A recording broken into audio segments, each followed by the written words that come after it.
ایک انسان کہتا ہے کہ میں سویا ہوا تھا، اچانک کسی نے مجھے جگا دیا۔ جب اٹھا تو صبح 3 بجے کا ٹائم تھا، لیکن وہاں کوئی بھی شخص موجود نہیں تھا۔ میں نے سوچا صبح کا ٹائم ہو گیا ہے، نماز تہجد ادا کر لوں۔ یہ عین قبولیت کا وقت تھا، میں نے نماز ادا کی۔ یہ ایک دم کیسے ہو گیا؟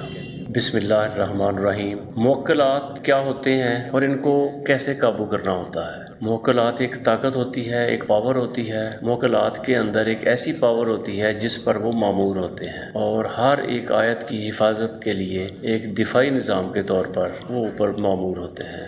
اللہ تعالیٰ فرماتے ہیں کہ میں نے قرآن پاک کی حفاظت کا ذمہ خود لیا ہے اور خود اس کی حفاظت کرتا ہوں، اور موکلات اللہ تعالیٰ کی طرف سے اس کی ماسٹر کاپی کے محافظ ہوتے ہیں۔ یہ کبھی غلط نہیں ہونے دیتے کیونکہ اس کے اوپر وہ مامور کیے گئے ہیں۔ موکلات دراصل ملائکہ کی ہی ایک قسم ہے۔ جب ہم کہتے ہیں کہ کچھ ڈھونڈتے ہوئے اچانک مجھے خیال آیا کہ یہاں بھی دیکھ لوں، جب وہاں دیکھا تو وہ چیز وہیں موجود تھی۔ یہ کون تھا؟ کس نے ہمیں بتا دیا؟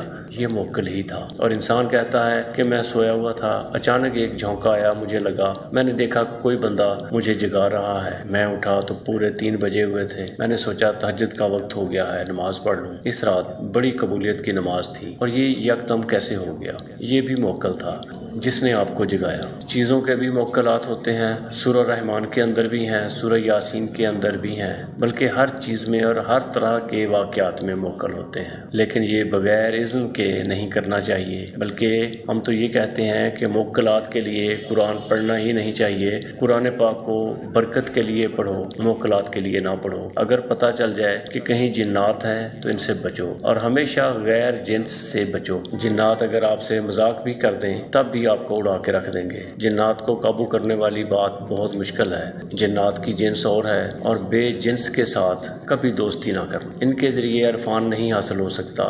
عرفان کے لیے اللہ تبارک و تعالیٰ نے صرف انسان کو پیدا کیا ہے۔ معرفت الہی اللہ تعالیٰ نے فرشتوں کو نہیں دیا، کیونکہ انہوں نے منشا الہی کو نہیں پہچانا تھا کہ آدم علیہ السلام کی تخلیق کیوں ہوئی، بلکہ انہوں نے کہا تھا کہ یہ تو فساد کرے گا، اور ہم تو اللہ تعالیٰ کی عبادت کرتے ہیں۔ معرفت الہی ابلیس کو بھی نہیں ملا، کیونکہ وہ نہ جان سکا کہ اللہ تعالیٰ کا حکم کیا ہے۔ معرفت الہی پیغمبروں میں بھی پوری طرح نہیں ہوئی، ترتیب وار بتدریج کہیں نہ کہیں آپ کو کوئی کمی نظر آئے گی۔ معرفت الہی مکمل طور پر صرف حضور نبی کریم صلی اللہ علیہ وسلم کے پاس آئی، اور آپ نے فرمایا کہ اللہ تعالیٰ کی معرفت کا حق ہے، وہ ہم ادا نہیں کر سکے۔ اصل معرفت یہ ہے، اور باقی سارے دعوے چلے آ رہے ہیں، سب دعوے ہیں، یہ معرفت نہیں ہے۔ جن بھی ایک دعویٰ ہے، حقیقت میں اللہ کی معرفت کیا ہے کہ ہم اس معرفت کا حق ادا نہیں کر سکتے۔ مطلب یہ کہ وہ ایسی ذات ہے کہ ہم اس ذات کی معرفت کا حق ادا نہیں کر سکتے۔ اور اسی طرح پھر درویشوں نے کہا کہ اللہ کی معرفت یہ ہے کہ ہم اللہ تعالیٰ کی معرفت کا حق ادا نہیں کر سکتے، اور اس کی پہچان یہ ہے کہ ہم اس کی پہچان بھی نہیں کر سکتے۔